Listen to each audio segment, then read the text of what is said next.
आज मु आपण सहित गोटे पिठार रेसिपी शेयर करी जोटाकू आमे बनैबा मात्र गोटे कप सुजी रे।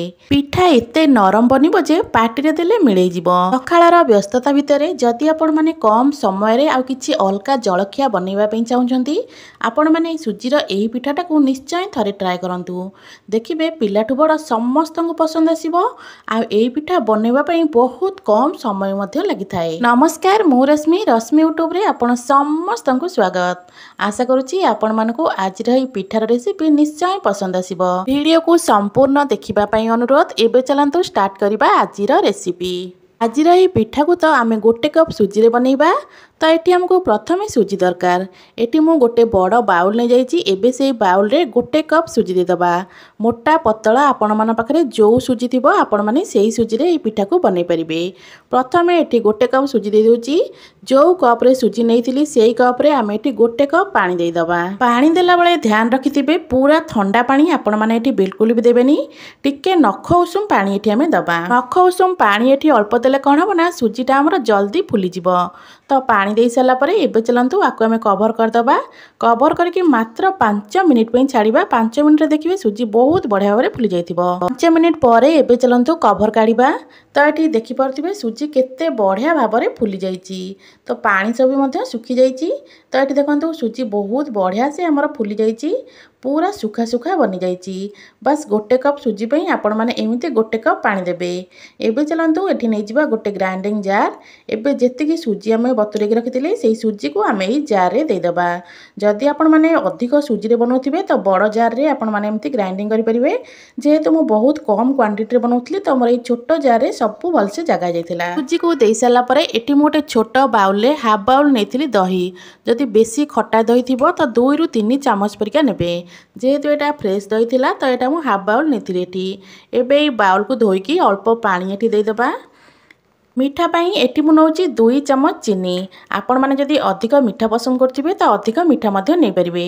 तो मैं एटी 2 चमच चीनी देइथिली। ता सहित पिठारे बहुत बढ़िया शाइनिंग आसे पई एटी गोटे चमच देइथिली रिफाइंड तेल।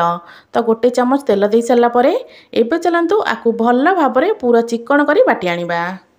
सुजी को बाटी सारला परे एटी गोटे बाउल को आमे काढी नबा। तो ये बैटर कंसिस्टेंसी देखुथिबे एमिति ही रखिबे। ना ही आठु बेसी गाढ़ा रखिबे ना ही आठु बेसी पतला रखिबे। सुजी रे आपण माने विभिन्न प्रकार रेसिपी बनैथिबे। थरे सुजी रे ए पिठा को निहाती ट्राए करंतु। देखिबे आपण मानकु एटा बहुत भल लागिबो। एबे ए बैटर रे आमे दबा गोटे चमच गोटा जीरा। ता सहित स्वाद अनुसार लूण जीरा दे सारला परे बैटर को आमे गोटे डायरेक्शन रे पाखा पाखी 5 रु 10 मिनिट एमती गोळैबा। एमिति बैटर को गोळैले पिठा पूरा सॉफ्ट बनिबो आ बहुत बढ़िया मध्ये लागिबो खाया पई। एबे चलंतु आकु आमे गोटे डायरेक्शन रे पाखा पाखी 10 मिनिट एमती गोळै नबा। सुजी रे एई रेसिपी को आपण माने थरे निहाती ट्राए करंतु। आगुरु आपण माने सुजी रे जेते रेसिपी बनैथिबे सबुठु आपण मानकु एई रेसिपीटा सहज आउ बेस्ट मध्ये लागिबो। तो सुजी को एटी भल भाबरे गोळी सारला परे एबे चलंतु सुजी को रखिबा साइड रे। आज रही पिठा को आमे स्टीम करिबा। स्टीम करिया पई एठी मुनि जाईची गोटे केक टिन रे अल्प तेल दबा। ब्रश साहाय्य रे केक टिन रो चारिपट को भल भाबरे तेल को आमे स्प्रेड करनबा। पिठा स्टीम होवा पई केक टिन एठी हमर पूरा रेडी। एबे केक टिन को साइड रखिबा। एटी मु गैस ऊपर गोटे कड़ाई रे पाखा पाखी 1 लिटर हबो पानी बसै नेची। एबे ई पानी रे गोटे रिंग रखिबा। जदि आपण मन पाखरे एमिति रिंग नथिबो आपण माने गोटे छोटो ताटिया को पलटेकने रखि परिबे। एबे आकु कवर कर दबा। पानी को भलो भाबरे गरम होवा पई छाड़ीबा। पानी गरम होता भितरे एबे ई बैटर रे आमे दबा हाफ चमच इनो। जदि इनो नथिबो तो आपण माने खाइबा सोडा मध्ये एटी देई परिबे। इनो ऊपर छोटो गोटे चमच पानी देई दबा। एबे आकु आमे भलो से मिसै नबा। आकु बेसी समय मध्ये गोळैबेनी। मात्र गोटे मिनिट पई सुजी सहित इनो को मिसेला पर्यंत आकु आमे गोळै नबा। बेसी समय गोळैले पिठाटा पूरा बिल्कुल भी फ्लफी बनिबनी। तो एटी देखि परथिबे मको गोटे मिनिट पर्यंत गोळै नेची। गोळै सारला परे सुजी रो ई बैटर को आमे बे केक टिन ने देई दबा। सुजी रे आपण माने सोडा कि इनो देई सारला परे बिल्कुल भी बेसी समय बाहर रखिबेनी। सांगे सांगे आकु केक टिन ने देई सारला परे आकु एमती टिके टैप करनबा। भितरे जहा भी एयर बबल्स थिबो सब भलो से सेट हे जिवो। पानी एटी देखि परथिबे हमर गरम हे आसलानी। तो एबे गरम पानी रे पूरा आराम से केक टिन को पूरा सेंटर रे आमे रखि नबा। तो सेंटर जो रिंग नहीं ता ऊपर ये केक टिन को रखी नबा। एबे आम कभर कर नबा हाई फ्लेम रे 2 ରୁ 3 मिनिट तापर लो फ्लेम रे 5 ରୁ 7 मिनिट पे आपको आम सिझेबा। मन रखिथे प्रथम गैस फ्लेम को लो करेंगे प्रथम 1 ରୁ 2 मिनिट गैस फ्लेम को हाई ही रखिथे। 5 ରୁ 7 मिनिट पर एटी मु कभर काढुची तो ये पिठा को देखिकिना आपण माने जानि पारुथिबे पिठा एटी बढ़िया भाव में सिझीगलानी। एबे चलतु पिठा को टिके चटपटा बनवा ऊपर दबा हल्का रेड चिली पाउडर। जदि आपण मानकु रेड चिली पाउडर पसंद नथिबो तो आपण माने एटी गोलमरिचर गुंड मध्य देई परिबे।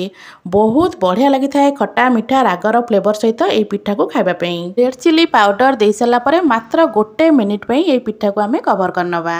1 मिनिट पर एबे चलतु कभर काढ़ा तो ये पिठा को देखिले तो लगुच पिठा पूरा भल भाव में सिझीगला। तो एबे चलतु गोटे चामच साहाय्य चेक करनबा। देखंतु बैटर आमर बिल्कुल भी चामच रे आसुनी। पिठा भल भाव में सिझीगला पिठा को काढ़ी गोटे अलग जगह रखीदबा भल से ठंडा हवा पई। पिठा आमर टिके ठंडा हो सारा पर गोटे स्पाचुला साहाय्य पिठार चारिपट को आम एमती अलग करनबा।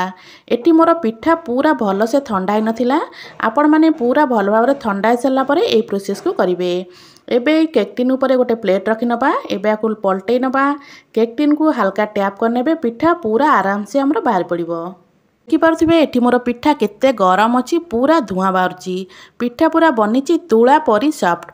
एबे पिठा को पलटई नौची। देखिपे पिठाटा देखापी केते सुंदर लगुच। देखापी जेतिकी सुंदर लगुच पिठा ना खाइबापी भारी स्वादिया लगी थाए। आपण माने थरे पिठा को निहाती ट्राए करंतु। देखिबे आपण मानकु एई पिठाटा बहुत पसंद आसीबो।